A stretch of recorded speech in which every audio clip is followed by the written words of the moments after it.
Copyright disclaimer under Section 107 of the Copyright Act 1976. Allowance is made for fair use for purposes such as criticism, comment, news reporting, scholarship, and research. Fair use is a use permitted by copyright statute that might otherwise be infringing. Non-profit, educational or personal use tips the balance in favor of fair use. वकील बहू जनक पेशे से एक बहुत अच्छी वकील थी, लेकिन कहते हैं ना, बहू कितनी भी बड़ी तोप क्यों ना हो, सास के सामने तो भीगी बिल्ली ही होती है।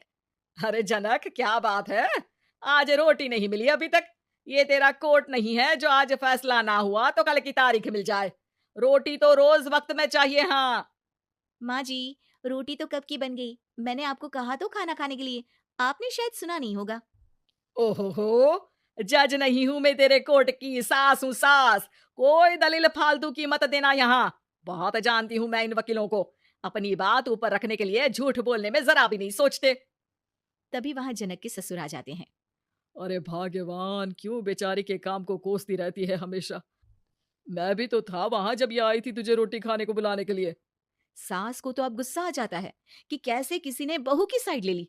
अरे वाह जी वाह, वो तो मैं जानती थी कि कोई ना कोई गवाह तो ये पेश कर ही देगी। पर मैं तो अब सीधा खाना खाकर सोने जाऊंगी। मुझे आदत नहीं है किसी से बहसा बहसी करने की। पता नहीं कैसे ये वकील इतना दिमाग लगाकर खुद तो झूठ बोलते ही हैं, साथ में झूठे गवाह भी ले आते हैं। जनक को सास के ताने सुनने की अब आदत सी पड़ जाती है।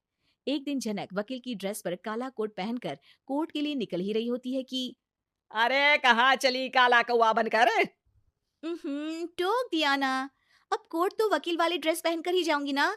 वाह भाई वाह, दामिनी तो मैंने भी देखी है। सन्नी पाजी ने ऐसा ही कोट पहना था और कहा था कि तारीख पर तारीख, तारीख पर तारीख। मतलब कि कोई बात करनी है तो बोलिए, वरना वक्त नहीं है मेरे पास खराब करने के लिए। अरे पता नहीं तुझ में क्या देखा मेरे बेटे ने, सारा दिन वकीलों वाली बहस करती है, भोली भाली सास के साथ। अच्छा सुन, जो इतनी बहस मेरे आगे करती है ना, जरा अपने बॉस से कर ले, जो 1 साल भी ना हुए तेरी शादी को और काले कपड़े पहना दिए। अंदर जा और लाल कोट पहन कर आ, पता तो चले कि नई नवेली शादी हुई है।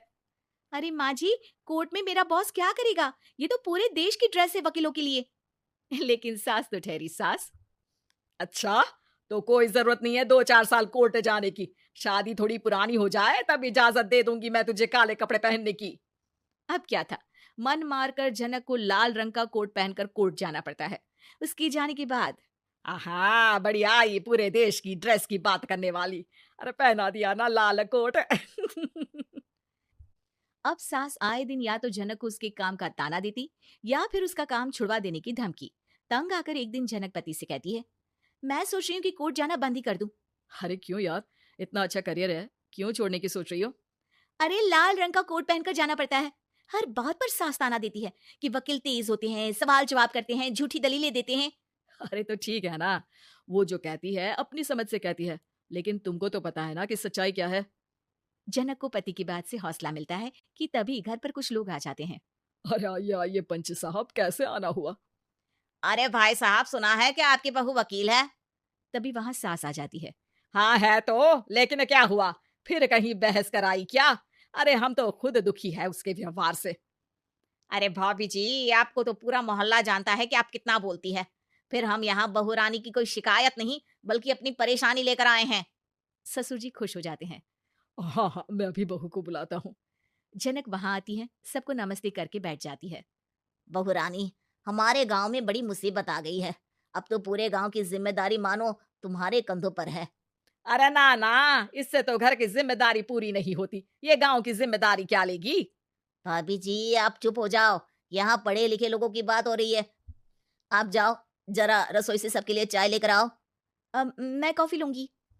हाँ हाँ, वकील साहिबा के लिए कॉफी। सास सर पैर सब पटक कर वहां से निकल जाती है। बहू, गांव में पानी नहीं आ रहा है, पड़ोसी राज्य ने हमारा पानी रोक रखा है। इसका मामला तो बड़े कोर्ट में चलेगा पंच जी, लेकिन ऐसा क्यों? वो राज्य हम लोगों से पानी के पैसे मांग रहा है। अब आधे गांव में पानी की सप्लाई खत्म हो गई है बहुरानी। अच्छा पंच साहब, बात गांव की है तो मैं जरूर केस लड़ूंगी। यहाँ एक बार फिर सास की एंट्री हो जाती है। अरे वाह जी वाह, ये काम करवा लो आप हमारी बहू से, बहुत अच्छा करती है। मैं हूँ सीधी सादी सास, इस लड़की ने कैसे लड़ लड़ कर मुझे साइड कर रखा है, ये तो अब आपको पता चल ही जाएगा। अरे भाभी जी, आपकी आवाज तो पूरे गांव को सुनाई पड़ती है जब आप बहू रानी को सुंदर वचन सुना रही होती हैं। अरे वकील बहू मिली है, फक्र करो फक्र। हाँ जी हाँ, सारी फकर तो हम लोग ही करें। खैर, अब जो केस लड़ेगी और पानी गांव में आ जाता है तो पंच साहब लिख कर देना होगा कि हैंड पाइप में सबसे पहले मेरी बाल्टी और घड़ा भरेगा। अरे फिर तो हम बहू रानी के नाम पर घर पर ही सप्लाई दे देंगे, लेकिन ये इतना आसान नहीं है। बहू, गांव के पास अभी वकील करने की भी पैसे नहीं है तो। अरे पंच साहब, ये मेरे गांव का मामला है, मैं आपसे एक भी पैसा नहीं लूंगी। सास को बहू की बात पर गुस्सा आ जाता है, लेकिन सबके जाने के बाद झनक मन लगाकर गांव की परेशानियों को दूर करने में लग जाती है। और वो दिन भी आता है कि झनक केस जीत जाती है। अरे आज तो प्लम्बर आकर घर तक पाइप लगा गया है। खुश हो जाओ, मेरे कारण तुम लोगों को घर के अंदर ही पानी मिल जाएगा।